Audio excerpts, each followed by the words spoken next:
আসসালামু আলাইকুম। বার্ষিক মূল্যায়ন প্রস্তুতি 2024 এর শেষ মুহূর্তের প্রস্তুতির জন্য আমি অষ্টম শ্রেণীর ইতিহাস ও সামাজিক বিজ্ঞান বইয়ের শিখন অভিজ্ঞতা 10 সম্পদের উৎপাদন ও সমতার নীতি এই শিখন অভিজ্ঞতাটি থেকে বহু নির্বাচনী ও এক কথায় উত্তর ও সংক্ষিপ্ত প্রশ্নের উত্তর নিয়ে এখন আমি আলোচনা করব। তাহলে চলুন শুরু করা যাক। আর এটা সম্পূর্ণ 2024 সালে বার্ষিক পরীক্ষার নতুন সিলেবাসের আলোকে। এখানে প্রথমে বহু নির্বাচনী বা এক কথায় উত্তর যেভাবে হতে পারে আমি এখানে কিছু গুরুত্বপূর্ণ প্রশ্ন উল্লেখ করতেছি। তাহলে প্রশ্ন 1, দ্রব্য কি?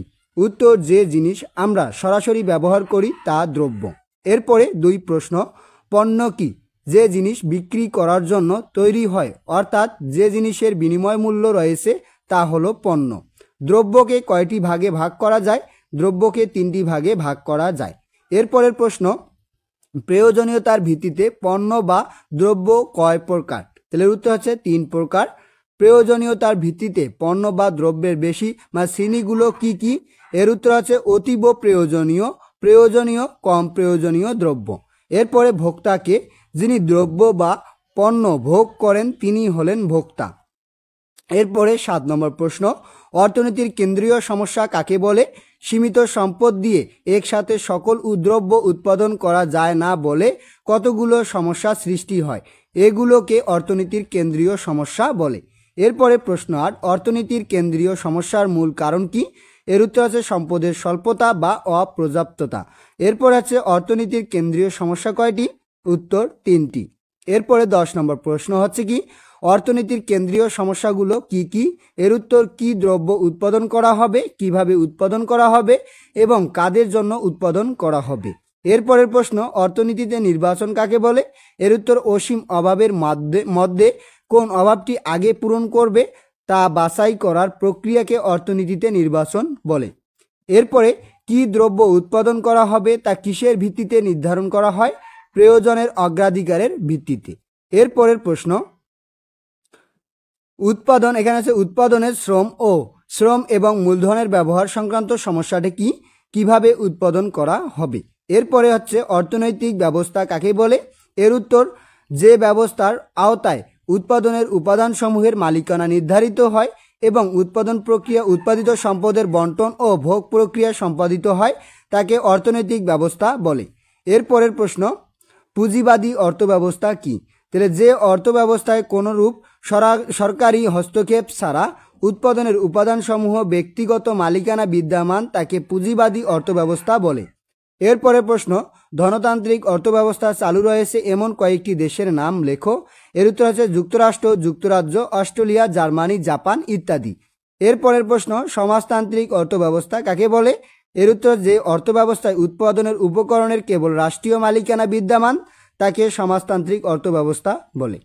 এরপরের প্রশ্ন, সর্বাধিক কেন্দ্রীভূত সমাজতান্ত্রিক অর্থব্যবস্থার দেশ কোনটি? উত্তর হচ্ছে উত্তর কোরিয়া। এরপরে মিশ্র অর্থব্যবস্থা কি? যে অর্থব্যবস্থায় উৎপাদনের উপকরণের ব্যক্তিগত মালিকানা ও সরকারি মালিকানা উভয় বিদ্যমান তাকে মিশ্র অর্থব্যবস্থা বলে। এরপরের প্রশ্ন, কল্যাণমূলক অর্থব্যবস্থার মূলনীতি কি?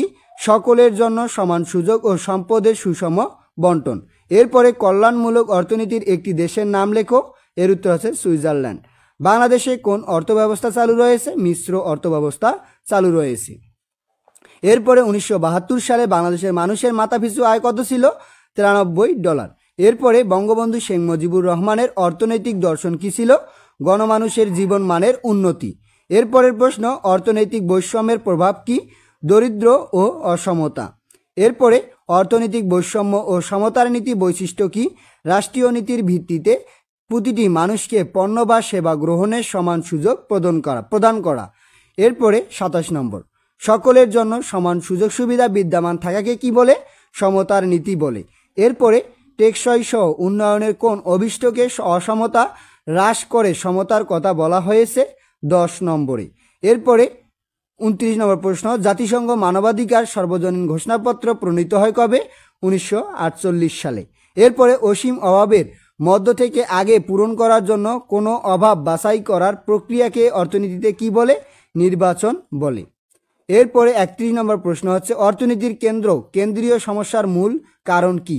তাহলে এখানে সম্পদের স্বল্পতা বা অপর্যাপ্ততা। এরপরে হচ্ছে যে উৎপাদন প্রক্রিয়া শ্রমের ব্যবহার বেশি দেখা যায় কোন ধরনের অর্থনীতিতে? শ্রম ঘন অর্থনীতিতে। এরপরে কোন অর্থনৈতিক ব্যবস্থায় সরকার কোনো ধরনের হস্তক্ষেপ করে না? পুঁজিবাদী বা ধনতান্ত্রিক অর্থব্যবস্থায়। এরপরে কোন অর্থব্যবস্থাকে পরিকল্পিত বা নির্দেশমূলক অর্থব্যবস্থা বলা হয়? এখানে উত্তর হচ্ছে সমাজতান্ত্রিক অর্থব্যবস্থা। এরপরে ব্যক্তিগত ও রাষ্ট্রীয় উভয় ধরনের মালিকানা বিদ্যমান কোন অর্থব্যবস্থায়? মিশ্র অর্থব্যবস্থায়। এরপরের প্রশ্ন, আয়ের বৈষম্য তেমনভাবে পরিলক্ষিত হয় না কোন অর্থব্যবস্থায়? কল্যাণমূলক অর্থব্যবস্থায়। 1975 সালে বাংলাদেশের মাথাপিছু আয় কত ডলারে উন্নীত হয়? $273। এরপরে 2021-22 অর্থ বছরে বাংলাদেশের মাথাপিছু জিডিপি, এখানে জিডিপি হবে, জিডিপি কত? এখানে হচ্ছে যে $2687। এরপরে বাংলাদেশের মুক্তবাজার অর্থনীতিতে প্রবেশ করে কত সালে? 1991 সালে। সব মানুষের সমান সুযোগ সংক্রান্ত রাষ্ট্রীয় নীতিকে কি বলে? সামাজিক সমতার নীতি। এরপরে প্রশ্ন 41, দরিদ্র ও অসমতা সৃষ্টি হয় কিসের প্রভাবে? অর্থনৈতিক বৈষম্য। এরপরে কোন অঞ্চলের দেশগুলো পরিবেশের জন্য উপযোগী জ্বালানি ব্যবস্থা নিশ্চিত করে? যে এখানে স্কন্ডিনেভিয়ান দেশগুলো। এরপরে বহু নির্বাচনী আকারে কিছু প্রশ্ন আমি এখানে উল্লেখ করতেছি। এক, ইচ্ছে করলেই আমরা সব দ্রব্য উৎপাদন করতে পারি না, কারণ ইচ্ছা হয় না, সমন্বয়ে অনিচ্ছা, অপর্যাপ্ত সম্পদ। তেলের উত্তর হচ্ছে অপর্যাপ্ত সম্পদ। এরপরে যে সব দেশে মূলধনের প্রাচুর্য রয়েছে তারা একটি বিশেষ উৎপাদন পদ্ধতি অনুসরণ করে, এটি হলো কম মূলধন ও বেশি শ্রম, বেশি মূলধন ও কম শ্রম, শ্রমের ব্যবহার নেই। এরা বেশি ব্যবহার করে কোনটা? বেশি মূলধন ও কম শ্রম। এরপরের প্রশ্ন, কতগুলো সমস্যাকে অর্থনীতির কেন্দ্রীয় সমস্যা হিসাবে চিহ্নিত করা হয়? এর একটি হলো দ্রব্য ও সেবার সুষ্ঠু বিতরণ ব্যবস্থাপনা, উপকরণ সমূহের মালিকানা নির্ধারণ, উৎপাদকের সংখ্যা নির্ধারণ। এর উত্তর হবে দ্রব্য ও সেবার সুষ্ঠু বিতরণ ব্যবস্থা। এরপরে 4 নম্বর, বিশ্বে বিভিন্ন অর্থনৈতিক ব্যবস্থা চালু রয়েছে, এর মধ্যে বাজার অর্থনীতি বলা হয় ধনতান্ত্রিক অর্থব্যবস্থাকে, মিশ্র অর্থব্যবস্থাকে, সমাজতান্ত্রিক অর্থব্যবস্থাকে। তাহলে এখানে এর উত্তর হবে ধনতান্ত্রিক অর্থব্যবস্থাকে। এরপরে সমাজতান্ত্রিক অর্থব্যবস্থা হলো রাষ্ট্রের সিদ্ধান্ত অনুযায়ী পরিচালিত অর্থব্যবস্থা। এরকম একটি দেশ হলো বাংলাদেশ, উত্তর কোরিয়া, ভারত। এর উত্তর হচ্ছে উত্তর কোরিয়া। এরপরে প্রশ্ন হচ্ছে যে বাংলাদেশের অর্থব্যবস্থায় ব্যক্তিগত ও সরকারি খাতের সমাবস্থা দেখা যায়, এটি যে ধরনের অর্থব্যবস্থা? ধনতান্ত্রিক, সমাজতান্ত্রিক, মিশ্র। এর উত্তর হচ্ছে মিশ্র। এরপরে 7, কল্যাণমূলক অর্থব্যবস্থা সমান সুযোগ ও সুষম বন্টনকে নির্দেশ করে।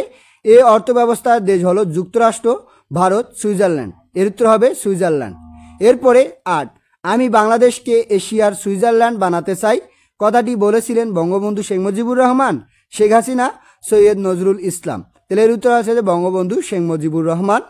এরপরে 9 নম্বর প্রশ্ন হচ্ছে, বাংলাদেশের চূড়ান্ত বিজয়ের পর বঙ্গবন্ধু বাংলাদেশে ফিরে আসেন, তিনি দেশে ফিরেছেন 10 জানুয়ারি, 20 জানুয়ারি, 10 ফেব্রুয়ারি।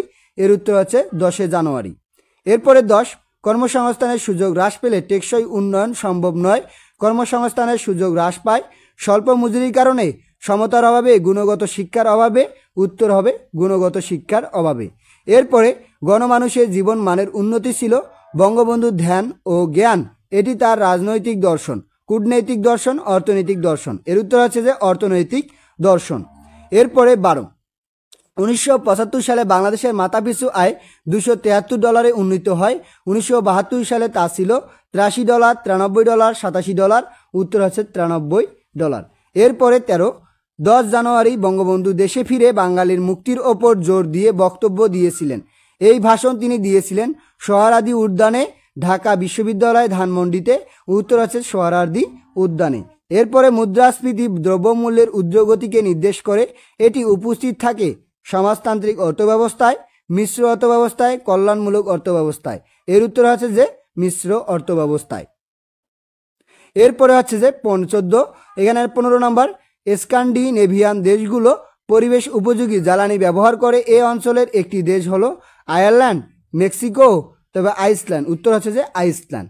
এভাবেই তোমাদের মনে করো এক কথায় প্রশ্ন, সংক্ষিপ্ত উত্তর, বহু নির্বাচনী প্রশ্ন থাকবে। তাহলে আজকে এ পর্যন্তই। এর পরবর্তী ভিডিওতে আমি এই যে দৃশ্যপটবিহীন ও দৃশ্যপট নির্ভর কিছু প্রশ্নের উত্তর নিয়ে আলোচনা করব। ধন্যবাদ সবাইকে এতক্ষণ সঙ্গে থাকার জন্য। ভিডিওটি ভালো লাগলে লাইক এবং সাবস্ক্রাইব করবেন।